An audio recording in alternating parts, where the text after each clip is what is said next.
Get ready with me to get a publishing deal. Hi, it's Erica Jean and welcome back to another episode of Get Ready With Me to Get a Publishing Deal. As you can see, we're in a different studio today and we're at my university because I'm prepping for an interview with a very special guest. But first, I'm going to tell you in this episode about what I prepped and how I researched and also these gorgeous mics. I hope you're not making me blush because today, you've guessed it, we're getting ready with another episode. And today we're going over branding because everything is better pink. So, as you can tell from my previous episodes and now, my brand is very much pink. It was pink because I was always just growing up and wearing pink, to be honest. But also, I wrote this song called Chip Pink Fingernails, which kind of solidified the pink brand, as in the run-up to the release, I turned everything pink on my socials and was wearing pink to every show, and it just kind of stuck, and people were painting their nails pink to come to the shows, and it was just great. And I think pink is kind of a double-edged sword because a lot of people think of pink as very feminine and very girly, which it is, but it's also very powerful, especially this powerful. The microphone is like a pink tennis ball. But a lot of people don't know that the colour pink is used in nursing to make people feel very comfortable. That's why in children's hospitals you see nurses wearing pink. Pink is so positive. So the brand for me feels like that, and the colour pink is a powerful move. It's supposed to give people the feeling of power and the feeling of like they're doing something positive and they're getting something positive out of it. So hopefully you feel that watching this podcast. The other colour that I use a lot is blue. Blue also feels quite powerful, and I think for me it feels really bold. It feels clean. It feels refreshing. And the combination of feeling powerful and feeling bold and refreshed and confident, I guess, is what I want people to feel when they're listening. So that's why I use the colours I do.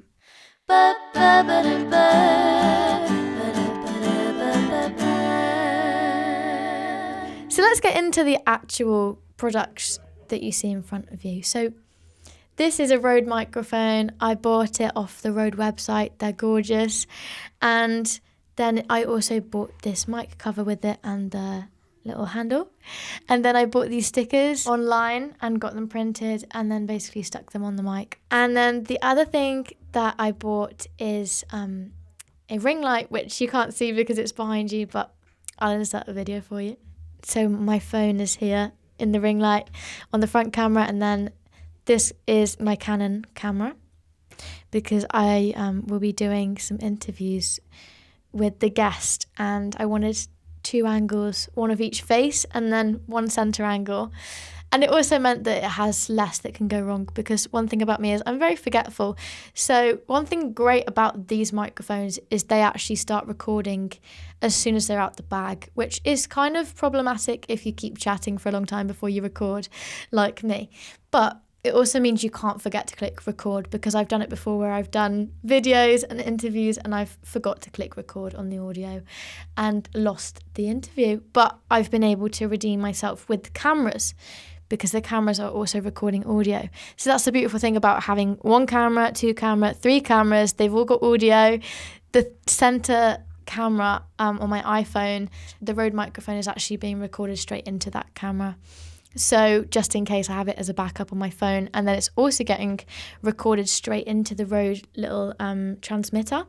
So it gets backed up onto this tiny little square, and it doesn't feel like it should be the case, but you can actually just record straight with that and nothing else.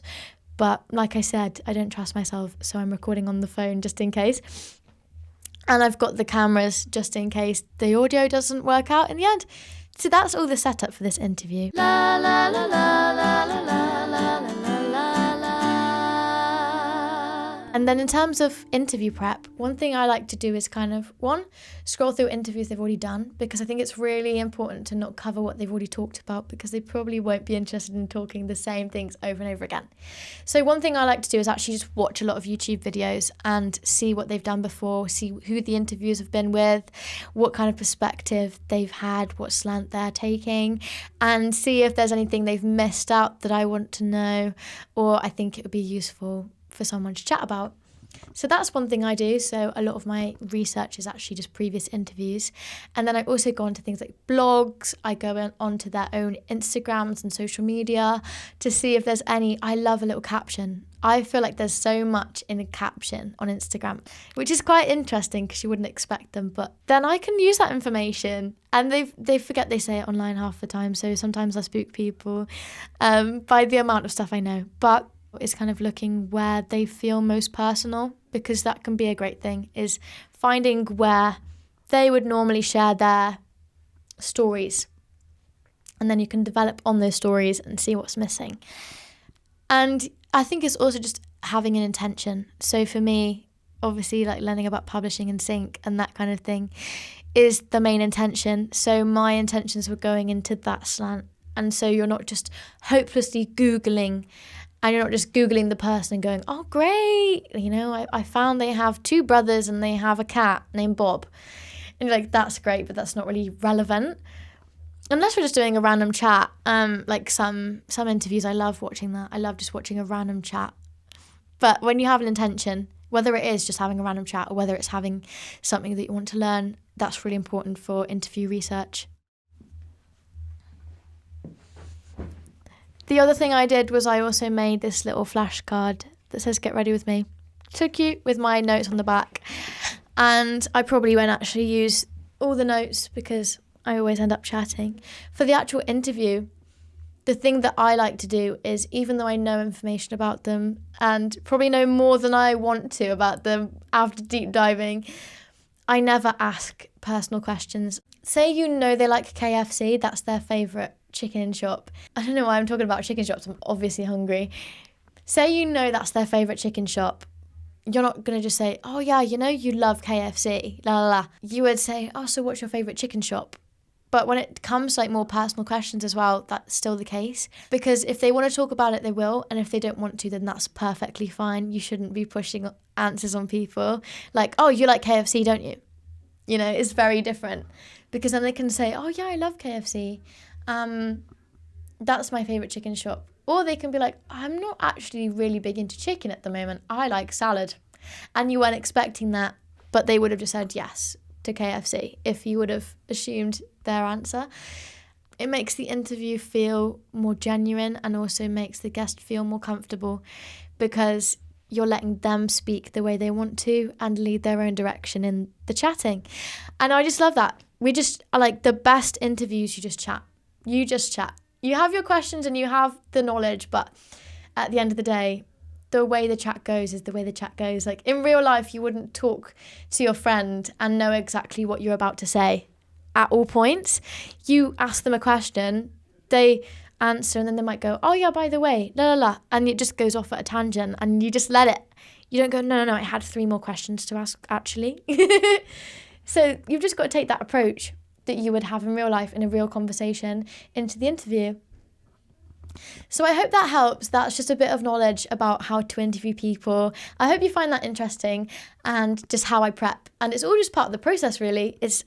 Researching is so important. And even if you're not researching for interviews, you're just researching, maybe you're looking into deals, or you're looking into the latest microphone, or you're looking at promoters in your local area, whatever it is. I think if you research with intention and you know what you want to find from your research, then you research so much more successfully than just being like, I don't know, I'm just going to Google and hope for the best.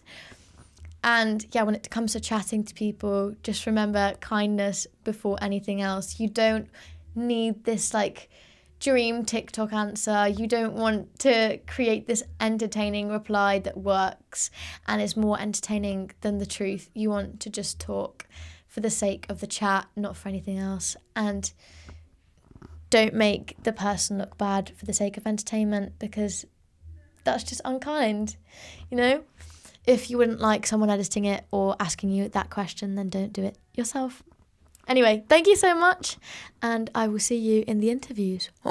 Get ready with me to get a publishing